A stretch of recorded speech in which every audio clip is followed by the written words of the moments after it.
40-ലധികം എഴുത്തുകാര് ഏകദേശം 1600 വർഷം കൊണ്ട് വിവിധ ഇടങ്ങളിലിരുന്നു കൊണ്ട് എഴുതി തീർത്തതാണ് വിശുദ്ധ വേദ പുസ്തകം.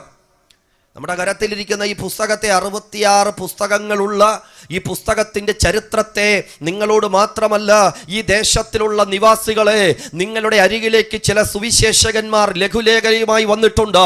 നിങ്ങളത് കാണുമ്പോൾ എന്തോ ഒരു ഭീതിപ്പെടുത്തുന്നത് പോലെയൊക്കെ തോന്നത്തില്ലേ?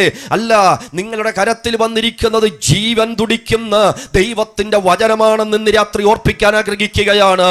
അതെ, അതൊന്ന് സ്ഥാപിക്കാൻ വേണ്ടി 1-2 വാക്കുകൾ കൂടി പറയട്ടെ. ഏകദേശം BC 1600 ആരംഭിച്ച് AD 100 അവസാനിച്ച എഴുത്ത്.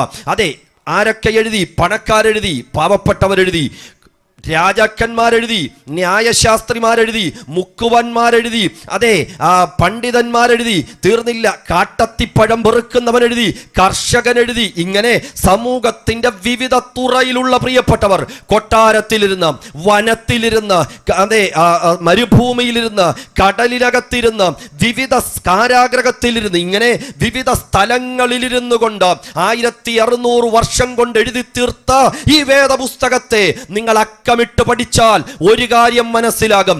ഒരു വ്യക്തി ഒറ്റയിരുപ്പിലിരുന്ന് ഒരിക്കൽ എഴുതി തീർത്തതുപോലെ ഈ 1600 വർഷം വിവിധ ഇടങ്ങളിൽ, അതെ വിവിധ സംസ്കാരങ്ങളിൽ ഇരുന്നെഴുതിയിട്ടും ആ സംസ്കാരങ്ങളുടെ ലാഞ്ചനകൾ ഒന്നുമില്ലാതെ ഒറ്റ വ്യക്തി ഒറ്റയിരുപ്പിൽ എഴുതി തീർത്തതുപോലെ ഈ പുസ്തകം ഇഴചേർന്നിരിക്കുന്നതിന്റെ കാരണം ഇതിന്റെ പിന്നിൽ പ്രവർത്തിച്ച കരം മാനുഷിക കരമല്ല.